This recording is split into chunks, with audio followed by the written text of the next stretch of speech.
So I'm gonna wire up my air conditioning, and I moved it down to the bottom down here. And I was gonna build a box and put outlets in it and all that stuff. I got to thinking, why not just wire one of these power strips directly into the box, into the circuit breaker. Makes a much better idea.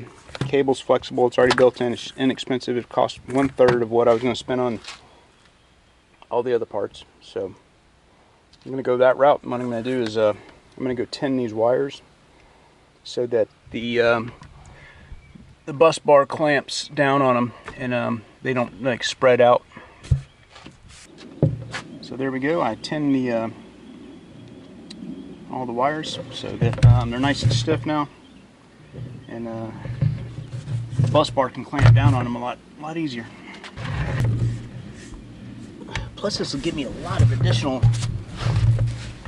outlets. Not like I really need them because everything's 12 volt, but I'll have them. I need it. This is the kind of stuff you learn as you're building a camper and you progress. Somebody else has said recommended using the flexible cable, which is a great idea in a camper that moves. Even though in a lot of campers you'll see the solid copper wiring, so it's still acceptable to do that. But I do think having the flexible line is probably better. So green is my ground.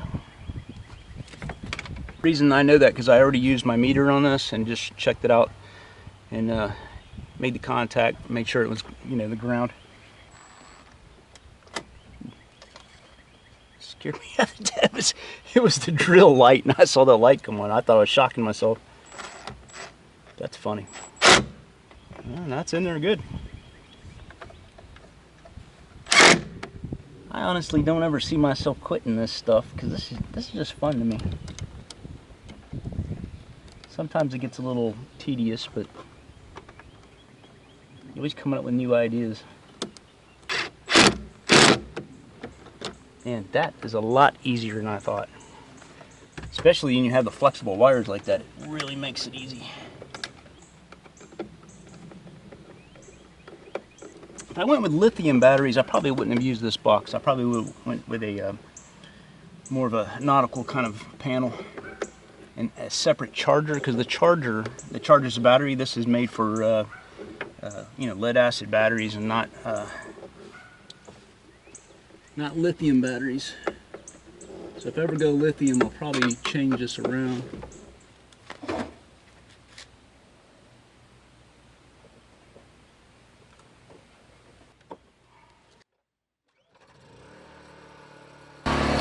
Run off the generator because I didn't want to bring the extension cord out here to try it out. I'm gassing myself out here. I've got electricity.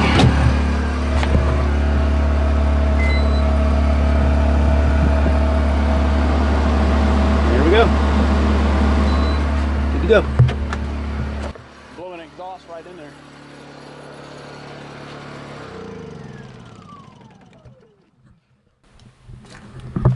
Oh, getting ready for our trip this weekend, and just test the motor out, making sure it's got enough oil in it, make sure it'll start, battery's charged up. Nice thing about having the boat behind the camper is we got a lot more storage space.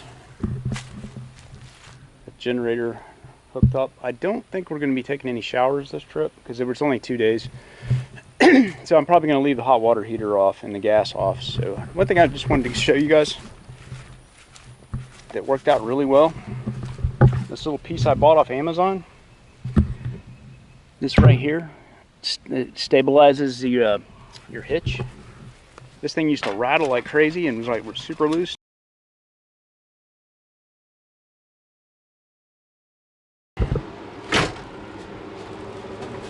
Home sweet home.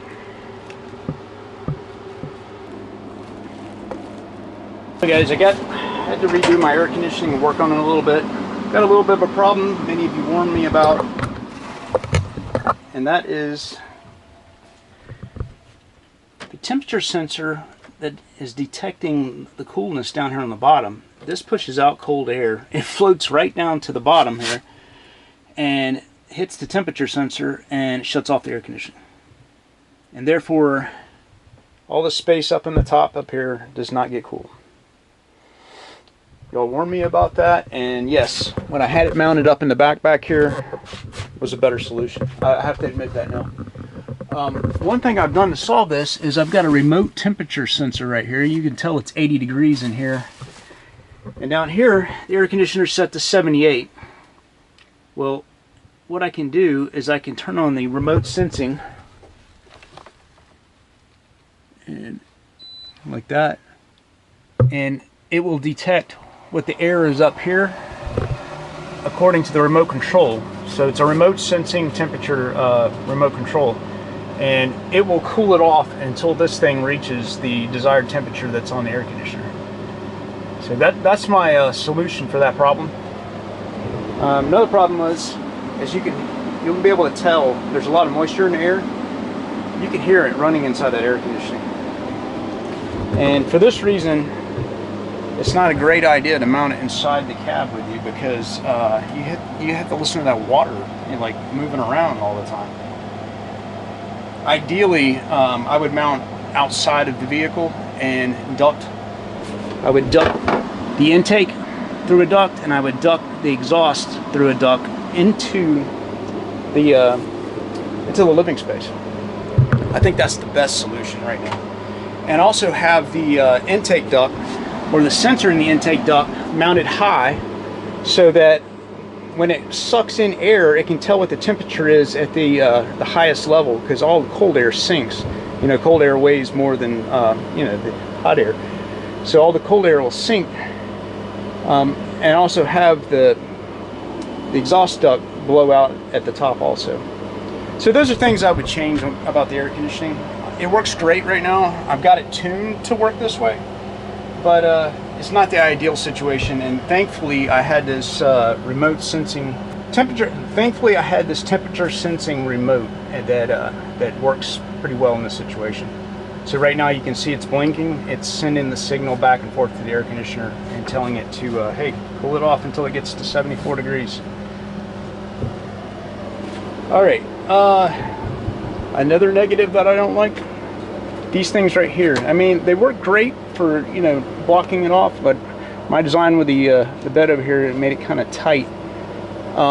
The mechanical pull down on these things are not very good. I got them from IKEA, and they are not reliable. They're hard to get to catch.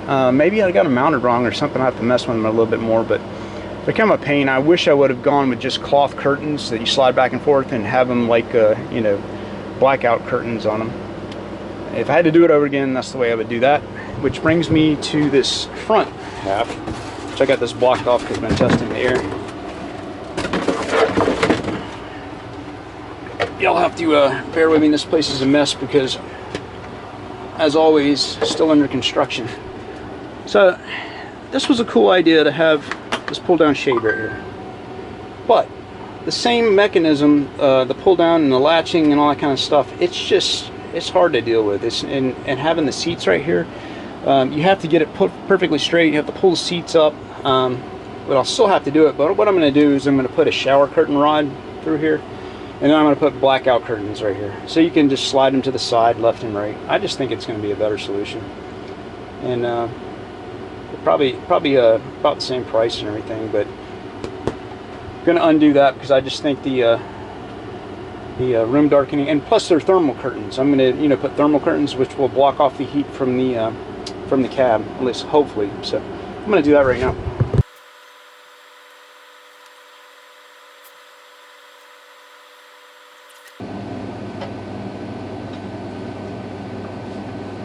Here's the curtain rod I got. It's got it from Walmart. I think it was like 12 bucks, all aluminum. Here's the curtains I got. These are not the exact ones I wanted. I wanted ones that are called Eclipse Cisco, or Frisco, I'm sorry. I wanted the ones called Eclipse Frisco. They had a much better feel to them, and I don't know. These are probably better because these are the best thermal energy that they have. It's like triple weave or something like that, and it's supposed to block out a lot of the heat and definitely block out all the light. So And they're black. I thought about going with gray, but black's probably going to be the best choice.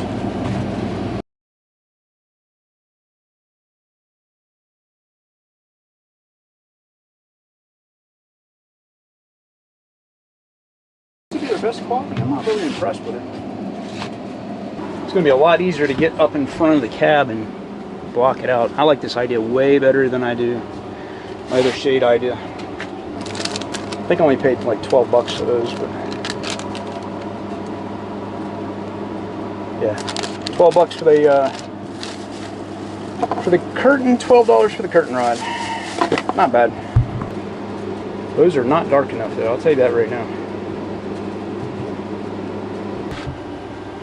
Whew, man, you can feel a difference in heat though, I'll tell you that right now.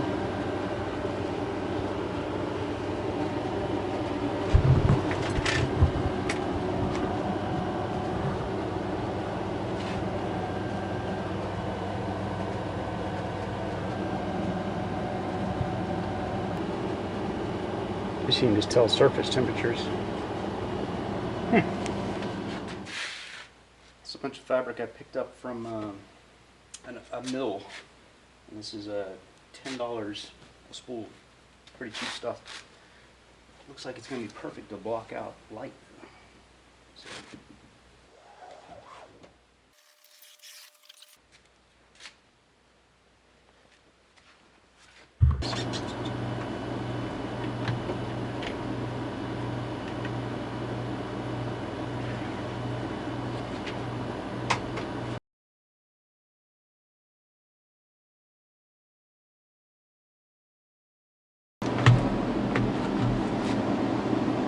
Go sew it.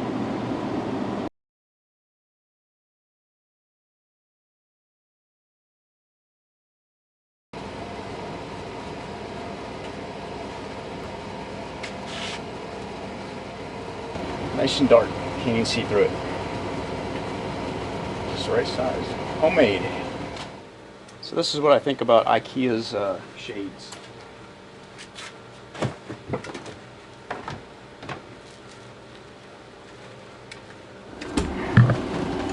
Now I gotta figure out what we're gonna do about this toilet seat here.